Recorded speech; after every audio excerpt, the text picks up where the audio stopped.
شعبان کے مہینے کی جو اہمیت ہے یا اس سے متعلق جتنی چیزیں ہیں اس میں کافی ساری غلطیاں ہو جاتی ہیں اور لوگ افراط اور تفریط کا شکار ہیں۔ اسی لیے ہم نے صرف وہ چیزیں فالو کرنی ہیں کہ جن چیزوں کا شریعت نے ہمیں حکم دیا ہے، جن چیزوں کا حکم نہیں دیا اس کے ہم پابند نہیں ہیں۔ سب سے پہلی بات یہاں پر یہ سمجھنے کی ہے کہ شعبان کے مہینے کی عظمت اور اہمیت کیا ہے۔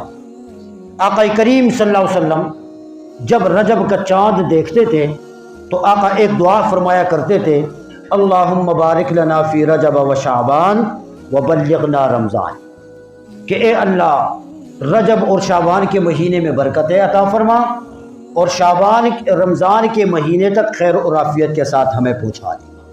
یہ آپ صلی اللہ علیہ وسلم نے دعا فرمائی۔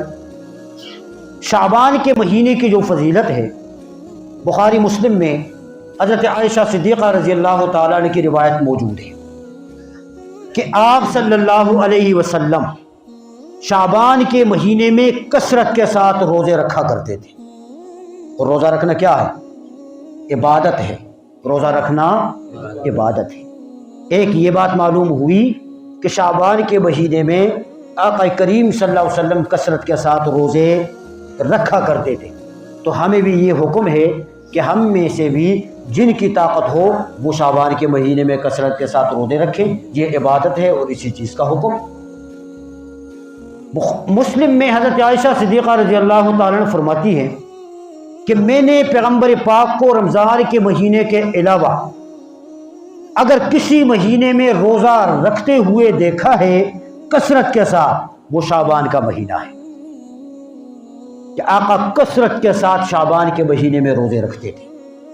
اور خود بھی فرماتی ہیں کہ جب رجب کے مہینے کی ایام میں کچھ روزے میرے قضا میرے ذمے رہ جاتے تھے، عورتوں کے قضا روزے ہو جاتے ہیں، ایام آ جاتے ہیں، تو پھر یہ ہے کہ جب میرے ذمے کوئی قضا روزے ہوتے تھے میں ان قضا روزوں کی ادائیگی شعبان کے مہینے میں کرتی تھی۔ پتہ چلا عبادت ہے شعبان کے مہینے میں روزے رکھنا۔ اس عبادت کو کرنے کا حکم ہے۔ نمبر 2، شب برات۔ اس میں ہمیں کیا کرنا ہے؟ شب برات اس کے حوالے سے مختلف روایات ہیں، تقریباً 10 روایات ملتی ہیں۔ سنداً ہر روایت کے اوپر کلام موجود ہے کہ وہ روایات کمزور ہیں، وہ روایات ضعیف ہیں۔ یہ محدثین نے اسے ذکر کیا ہے۔ حضرت علی المرتضیٰ رضی اللہ تعالیٰ عنہ کی ایک روایت ابن ماجہ میں بھی ہے، شعب الایمان میں بھی ہے، کہ حضرت علی رضی اللہ تعالیٰ عنہ فرماتے ہیں کہ آپ صلی اللہ علیہ وسلم نے فرمایا، اذا کانت لیلۃ من نصف شعبان، جب شعبان کی 15ویں رات آ جائے۔ نصف شعبان 15ویں رات ہے، 14 شعبان کا دن اور 15 شعبان کی رات۔ یہ نصف شعبان کی رات یہ جب آ جائے تو اس رات میں تم نے کرنا کیا ہے؟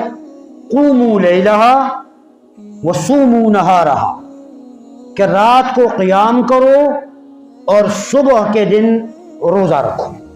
یہ حضرت علی المرتضیٰ رضی اللہ تعالیٰ کی ایک روایت ملتی ہے۔ اب اس سے اتنا معلوم ہوتا ہے کہ رات کو کھڑے ہو کر اللہ کی عبادت کرنا اور 15 شعبان کے دن کو کیا کرنا؟ روزہ رکھنا۔ یہ 2 باتیں معلوم ہوتی ہیں، اس کے علاوہ کوئی بات معلوم نہیں ہوتی۔ میں عرض کروں گا کہ ہم کیا کرتے ہیں، لوگ کیا کرتے ہیں، وہ بھی میں ذکر کروں گا، لیکن جو باتیں عمل کی ہیں وہ یہ ہیں کہ رات کو عبادت کرنا۔ اب رات کو عبادت کرنے کی کوئی خاص کیفیت متعین نہیں ہے، اس کا کوئی خاص طریقہ متعین نہیں ہے کہ بھئی تم نے اس طریقے سے عبادت کرنی ہے۔ کوئی طریقہ منقول نہیں ہے، اجتماعی طور پر نہیں ہے، انفرادی طور پر عبادت کرنے کا حکم ہے۔ آپ کو اللہ پاک توفیق عطا فرمائے، آپ ساری رات کھڑے ہو کر اللہ پاک کی عبادت کریں، کسی نے منع نہیں کیا۔ آپ کو اللہ پاک توفیق دے، آپ ساری رات بیٹھ کر اللہ کے قرآن کی تلاوت کریں، کسی نے منع نہیں کیا۔ آپ کو اللہ پاک توفیق دے، آپ ساری رات بیٹھ کر اللہ کا ذکر کرے، کسی نے آپ کو منع نہیں کیا۔ یہ انفرادی عبادتیں ہیں، اجتماعی عبادت کا کوئی کنسپٹ نہیں ہے، کوئی تصور نہیں ہے، کوئی طریقہ متعین نہیں ہے، کوئی کیفیت متعین ہو۔ یہ آپ نے بات ذہن میں رکھنی ہے اور اس چیز کو آپ نے سمجھنا ہے۔ دوسری بات یہ ہے کہ 15ویں رات کو قبرستان جانے کا مسئلہ ہے، لوگ جاتے نہیں جاتے، قبرستان جاتے ہیں۔ اب آپ صلی اللہ علیہ وسلم کا معمول، حضرت عائشہ فرماتی ہے رضی اللہ تعالی عنہ کہ ایک رات جب میری باری تھی کہ پیغمبر پاک صلی اللہ علیہ وسلم نے میرے پاس تشریف لانا تھا، اس رات کو جب میری آنکھ کھل گئی، میں نے دیکھا تو آقا کریم میرے پاس موجود نہیں تھے۔ عورتوں کے اپنے مسائل ہوتے ہیں۔ فرماتی ہے کہ میں نے سوچا کہ ممکن ہے میری باری میں آقا کریم کسی اور زوجہ محترمہ کے پاس تشریف لے کر گئے ہوں، اس لیے فرماتی ہے کہ میں اٹھی اور ہاتھ یوں مار کر، چونکہ اس وقت لائٹیں نہیں ہوتی تھی، بلب نہیں جلتے تھے، اندھیرا تھا، تو اس طریقے سے میں چلنا میں نے شروع کیا تو میرے ہاتھ پیغمبر پاک کے قدم مبارک پر لگ گئے۔ تو جب میرے ہاتھ پیغمبر پاک کے قدم مبارک پر لگے تو میں نے کہا یا رسول اللہ، میں کس کیفیت میں سوچ رہی تھی اور آپ کس کیفیت میں ہیں؟ پیغمبر پاک صلی اللہ علیہ وسلم نے اس موقع پر یہ فرمایا تھا کہ عائشہ، تجھے نہیں پتا کہ آج کون سی رات ہے؟ آج اتنی بڑی رات ہے کہ اس رات میں اگر کوئی آدمی عبادت کرے اور اتنی کثرت کے ساتھ، اللہ جہنم سے لوگوں کو آزاد فرماتا ہے جتنا کہ قبیلہ بنو کلب کی بکریوں کے بال ہیں۔ ایک روایت آپ صلی اللہ علیہ وسلم نے یہ ارشاد فرما دیا، یہ ہے روایات۔ آپ صلی اللہ علیہ وسلم قبرستان تشریف لے کر گئے جنت البقیع میں، لیکن پوری زندگی میں ایک مرتبہ آقا تشریف لے کر گئے۔ کتنی دفعہ گئے ہیں؟ ایک دفعہ گئے ہیں، اور ساتھ جماعت لے کر نہیں گئے بلکہ انفرادی طور پر گئے ہیں، جھتہ لے کر نہیں گئے، سکوٹی میں نہیں گئے، اکیلے تشریف لے کر گئے۔ یہ شعبان کی 15ویں رات۔ اب ہمارے ہاں ہوتا کیا ہے؟ یہ صرف اس رات کے کام ہیں، اس کے علاوہ اس رات میں اور کوئی کام نہیں ہے۔ ہمارے ہاں کیا ہوتا ہے؟ جاتے ہیں قبرستان؟ نہیں جاتے، ہر سال جاتے ہیں نا، اہتمام کے ساتھ جاتے ہیں، کپڑے بھی تبدیل کر کے جاتے ہیں، خوشبو بھی لگا کے جاتے ہیں، ہاتھوں میں پھول بھی لے کے جاتے ہیں۔ اور قبرستان میں لائٹنگ ہوتی ہے نہیں ہوتی؟ ہوتی ہے۔ ایک بڑا اہتمام ہوتا ہے نہیں ہوتا؟ ارے بولو یار، ہوتا ہے نا۔ آپ کے پنڈی کے قبرستانوں میں اگر نہ ہو تو یہ الگ بات ہے، لیکن بڑے شہروں میں ہوتا ہے، بڑا اہتمام ہوتا ہے۔ اس اہتمام کا شریعت میں کوئی کنسپٹ نہیں ہے۔ آپ قبرستان میں شادی کے لیے جاتے ہیں، جوڑا تبدیل کرنے، ہاتھ میں پھول لے کے، خوشبو لگا کے شادی ہو رہی ہے قبرستان میں؟ ارے بابا، وحشت کی جگہ ہے، ہولناکی کی جگہ ہے، سختی کی جگہ ہے، تکلیف کی جگہ ہے، عاجزی کی جگہ ہے۔ وہاں جا کر مردوں کے لیے عاجزی کے ساتھ اللہ سے مانگو کہ اللہ ان پر جو مصیبتیں ہیں وہ ختم کر دے، یہ جو ہولناکی کی کیفیت میں مبتلا ہے یہ ختم کر دیں۔ ہم تو بڑے اہتمام کے ساتھ اپنا منا کے آ جاتے ہیں، اور مجھے ایمان سے بتائیں آپ، جو بھی جاتا ہے کسی کے دل میں اس میت کے ساتھ ہمدردی ہوتی ہے؟ قبرستان میں پڑے لوگوں کے ساتھ ہمدردی ہوتی ہے؟ کس کے دل میں کتنا خوف لے کے جاتے ہیں ہم؟ تماشا بنایا ہوا ہے۔ صحابہ کرام رضوان اللہ علیہم اجمعین اپنی پوری زندگی میں شب برات میں جھتا لے کر قبرستان میں کہیں پر نہیں گئے، میرے پیغمبر نہیں گئے، ایک مرتبہ تشریف لے کر گئے۔ آپ کو زیادہ شوق ہو ایک مرتبہ جا کر آپ اپنا شوق پورا کر دیں، لیکن یہ جو ہر سال تماشا بنا ہوتا ہے، کتنی قبروں کی وہاں پر بے حرمتی ہوتی ہے نہیں ہوتی؟ قبروں کو پلانگ کر ہم جاتے نہیں جاتے؟ ارے یار، اس قبر میں کوئی جانور ہے؟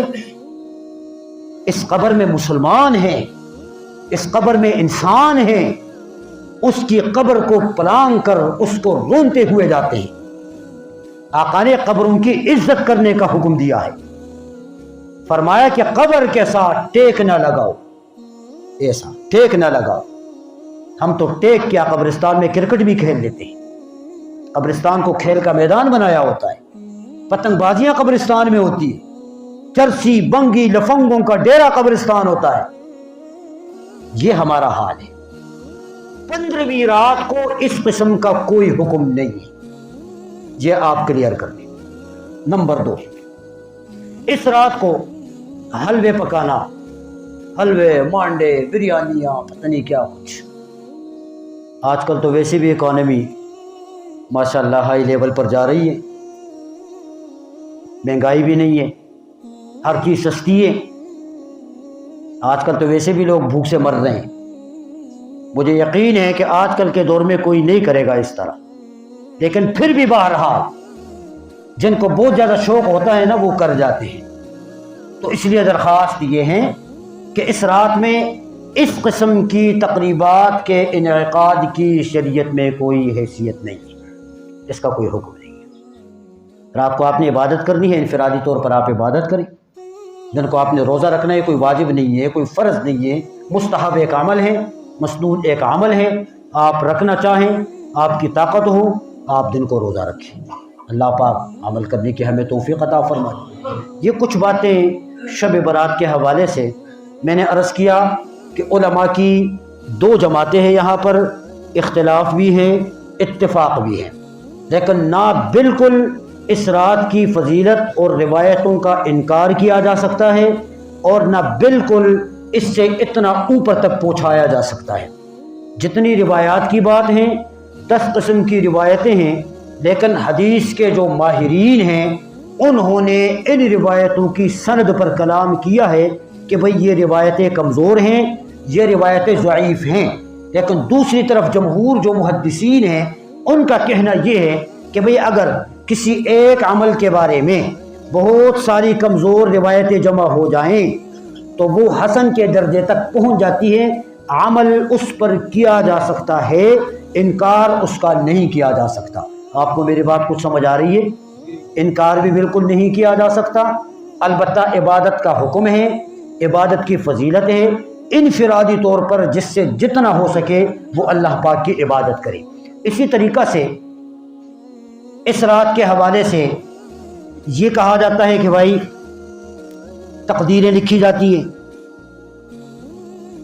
کس نے مرنا ہے، کس نے جینا ہے۔ قرآن نازل ہوا یہ بتایا جاتا ہے، ایسا کچھ نہیں ہے، چونکہ جس رات میں قرآن نازل ہوا ہے اس رات میں اللہ پاک تقدیر کی فہرست کو اور رجسٹر کو فرشتوں کے حوالے کر دیتا ہے، اور قرآن کا صاف طور پر حکم ہے انا انزلناہ فی لیلۃ القدر، کہ قرآن اللہ نے لیلۃ القدر میں نازل کیا ہے، اور لیلۃ القدر رمضان کے آخری عشرے کی طاق راتوں میں ہی، شعبان میں شب برات قرآن اس رات میں نازل ہوا ہے، تو وہ سارا کا سارا سلسلہ وہ شب قدر کا ہے، شب برات کا نہیں ہے۔ اس لیے کہ بعض لوگ شب قدر کی جتنی فضیلتیں ہیں وہ ساری اٹھا کر شب برات کے اوپر فٹ کر لیتے ہیں، ایسا کچھ نہیں ہے۔ اس رات کا اپنا ایک مقام ہے، اور شب قدر جو ہے اس کا اپنا ایک مقام ہے۔ دعا فرمائیں کہ اللہ ہمیں دونوں راتوں میں عبادت کرنے کی توفیق عطا فرمائے۔ وآخر دعوانا ان الحمد للہ رب العالمین۔